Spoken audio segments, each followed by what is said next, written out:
स्व का परिचय। बाबा की एक पुस्तक है नमामि कृष्ण सुंदरम। उसमें बाबा ने कहा है कि भगवान कृष्ण के जीवन से यदि महाभारत को निकाल दिया जाए तो भगवान कृष्ण थोड़े छोटे हो जाएंगे, और यदि महाभारत से भगवान कृष्ण को निकाल दिया जाए तो महाभारत का अस्तित्व ही नहीं रहेगा। बस यही मेरी भी स्थिति है। मेरे अस्तित्व से आनंद मूर्ति जी या आनंद मार्ग निकाल दिया जाए तो आनंद मार्ग का कोई फर्क नहीं पड़ता। मैंने अपनी संस्था के जीवन में कितने लोगों को ही आते और जाते देखा है, मगर संस्था में प्रगति ही दिख पड़ती है। प्रगति होती रही है और होती रहेगी। यदि कोई जाता है तो उसी तरह की बात है जैसे कोई सर्प 6 महीने के बाद अपनी मैली खाल छोड़ देता है और नई खाल ग्रहण कर लेता है। इसलिए मेरा परिचय आनंद मूर्ति जी के साथ ही रहेगा। इसको अलग करने से तो मेरा अस्तित्व ही समाप्त हो जाएगा।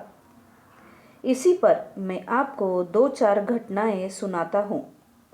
एक बार मैं धर्म प्रचार के दौरान एक जगह से दूसरी जगह जा रहा था। मैंने सुना था कि इसी रास्ते से एक गांव में एक सन्यासी जो संस्था का कर्मठ कार्य करता थे, कुछ कारणवश घर लौट आए थे। मैं उनसे मिलने के लिए उत्सुक हो उनके घर चला गया। जब मैं उनके घर पहुंचा, वे घर में ही मौजूद थे। उन्होंने मेरी काफ़ी आवभगत की। रात्रि में भोजन के बाद उनके घर लौटने पर उनकी मनस्थिति जाननी चाहिए। मैंने कहा, आपको अब अपने जीवन के दोनों पहलू मालूम है। आप कभी आनंद मार्ग के उच्च कोटि के कार्यकर्ता थे और अभी आप एक गृही जीवन में हैं। आप अपना अनुभव सुनाएं। मेरे इस प्रश्न को सुनते ही उनकी दोनों आंखों से अश्रुधारा निकल पड़ी। मैं क्यों लौट आया मेरी समझ में नहीं आता, मगर इतना समझ में आ रहा है कि मेरे सन्यासी जीवन की क्या शान थी। उस सन्यासी वेश में क्या गौरव था। अपने आप को आनंद मूर्ति जी के सन्यासी कहलाने में जिस रास्ते से मैं गुजरता तो लोगों की नज़र एक बार बिना देखे रुकती नहीं थी, और अब तो एक मणि विहीन सर्प की तरह जीवन गुजर रहा है। जब किसी को साधना सिखाता था तो कितना आनंद आता था। लोगों को षोडश विधि पर पूछना कितना गौरवपूर्ण था। अब तो 2 बार ठीक से साधना में बैठ गया तो समझो बहुत बड़ा कार्य हो गया। उपवास न तो मैं करता हूँ और न मुझे तारीख ही याद रहती है। मेरे जीवन और पशु जीवन में कोई पार्थक्य परिलक्षित नहीं हो रहा है। मैं उनकी बातों को मंत्रमुग्ध होकर सुन रहा था और कभी कभी सोचता हूँ, यह कार्यकर्ता कभी सड़क पर चलता था तो उसके पैर धरती पर नहीं पड़ते थे। ऐसा लगता था मानो रेलगाड़ी चल रही है। मैंने उनकी ओर देखा, लगा कुछ गंभीर हो गए हैं। फिर एक आप बीती घटना सुनाने लगे। मेरी एक बार उत्तरी भारत में पदस्थापना हुई। मैं एक आनंद मार्ग स्कूल का प्राचार्य था। इस शहर में दर्जनों कॉलेज के मार्गी प्राध्यापक थे। मेरा शासन चलता था उस शहर में। एक दिन एक प्राध्यापक के अहम भावना को मेरे वार्तालाप से काफ़ी चोट पहुंची। उसने मुझे एक कहानी सुनाई। दादा, एक अजगर रास्ते से गुजर रहा था। उसने अनेक अन्य सर्प की फुफकार सुनी।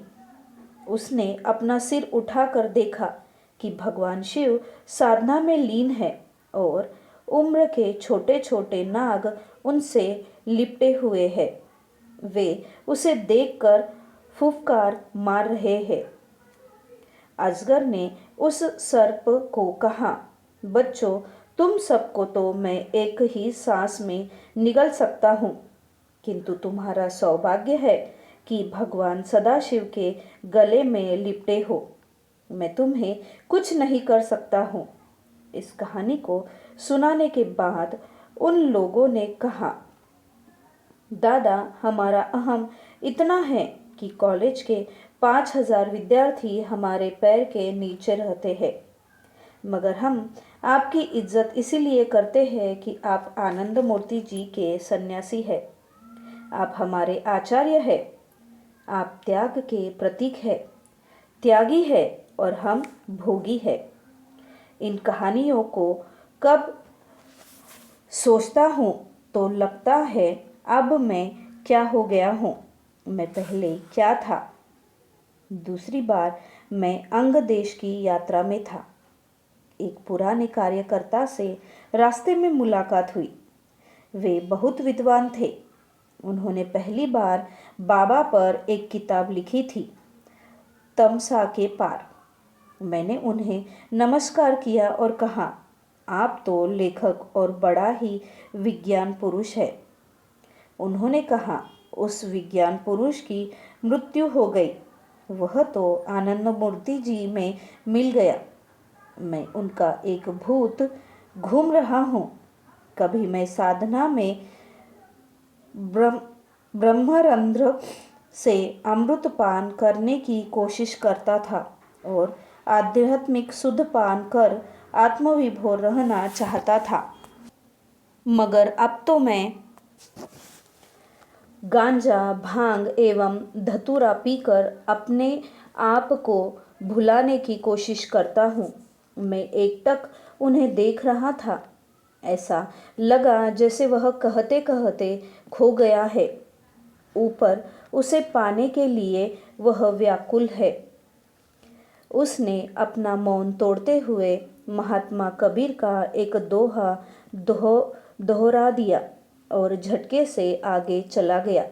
वह पंक्ति है, साधु कहावन कठिन है, लंबा पेड़ खजूर, चढ़े तो चाखे प्रेम रस, गिरे तो चकनाचूर। तो आप मुझसे पूछेंगे कि आपकी क्या स्थिति है, तो मैं भी आपसे साफ साफ कह देता हूँ कि मैं भी बाबा आनंद मूर्ति जी के किसी न किसी अंग से किसी न किसी रूप में प्रतिष्ठित हूँ। हमारी शक्ति उनकी ही शक्ति है। शक्ति साहा शिवस्य शक्ति ही, यही है मेरा परिचय। मैं अपने मित्र आचार्य ललितेश्वरानंद जी की बातों का समर्थन करता हूँ। वे कहते हैं, न हमने रोके सीखा है, न हमने धोखे सीखा है। जो कुछ भी सीखा है बाबा के होकर सीखा है। सही बात यह है कि इस पूरी पुस्तक में घुमा फिरा कर उन्हीं की चर्चा करनी है, तो उनका परिचय आप पा ही जाओगे। फिर भी उनका यह परिचय एक छोटी सी घटना में दे ही देना चाहता हूँ। घटना बहुत पुरानी है। कोई आनंद मार्ग के शुरू के दिनों की बात है। एक आनंद मार्ग के वरिष्ठ और विद्वान आचार्य थे। वे बाबा के बड़े निकट थे और बाबा की हर बात को डायरी में नोट करते थे। आनंद मार्ग की किताबों के अलावा अन्य ग्रंथों का भी वे अध्ययन करते थे। उनकी एक हॉबी थी। बाबा उनसे कहते थे कि तुम मुझे ज्ञान से नहीं पकड़ सकते हो, लोग मुझे भक्ति से ही समझ सकते हैं। उनकी डायरी प्रति माह भर जाया करती थी। वे किसी के बारे में बाबा से जो कुछ सुनते उसे नोट कर लेते थे। इस प्रकार वे ज्ञान के बहुत भूखे थे और हमेशा ज्ञान की चर्चा करते थे। एक दिन उन्होंने बाबा से पूछा, बाबा, आपके पास कितने प्रकार की साधना पद्धति है और कितने प्रकार के दर्शन हैं? बाबा ने कहा कि मेरी झोली में अनंत प्रकार की साधना पद्धति एवं अनंत प्रकार के दर्शन हैं। यह जो आनंद मार्ग का दर्शन है, इस दर्शन को 1 सेकंड में खारिज कर सकता हूँ और 2 सेकंड के अंदर इस सारे दर्शन को बदल सकता हूँ। साथ साथ साधना पद्धति को भी परिवर्तित कर सकता हूँ। यह मेरे लिए कोई बड़ी बात नहीं है। सुना है उस दिन के बाद से ही उस विद्वान आचार्य ने बाबा की बातों को नोट करना बंद कर दिया, मगर अपने भाषण में अवश्य ही कुछ परिवर्तन कर दिया। वे अपने समय के कुशल वर्कर थे। मैंने उनके भाषण सुने हैं और उन्हें कार्य करते निकट से देखा है। उनका भाषण जो उन्होंने बदला, अब केवल वे बाबा आनंद मूर्ति पर ही कहते थे। आनंद मूर्ति दार्शनिक नहीं, वे स्वतः दर्शन है। वे इतिहास पुरुष नहीं है, स्वतः इतिहास है। वे कलाकार नहीं, स्वतः कला है, स्वतः कला है। वे वैज्ञानिक नहीं, स्वतः विज्ञान है। वे डॉक्टर नहीं, स्वतः औषधि है। वे कवि नहीं, स्वतः कविता है। वे लेखक नहीं, स्वतः लेख है। वे योगी नहीं, स्वतः योग है। एक दिन बाबा के साथ यह विद्वान आचार्य घूम रहे थे। बाबा ने कहा, तुम धर्म प्रचार के दौरान मेरा क्यों प्रचार करते हो? उस विद्वान आचार्य ने कहा, बाबा, यदि कोई व्यक्ति किसी का आदर्श बन जाए तो वह उसी का ही प्रचार करेगा। इसके बाद बाबा कुछ बोले नहीं। मैं भी उनका समर्थन करता हूँ। ऊपर बताते हुए कुछ पंक्तियाँ आनंद मूर्ति जी का सही प्रचार है। ये महासंभूति है। वे न तो लेखक, न दार्शनिक है, न वैज्ञानिक, न कलाकार, न चिकित्सक है। ये तो उनकी एक एक अभिव्यक्तियाँ है। सचमुच ये दार्शनिक नहीं, स्वतः दर्शन है। ये कवि नहीं, कविता है। आगे हम यह दिखाएंगे कैसे कविता है, औषधि है।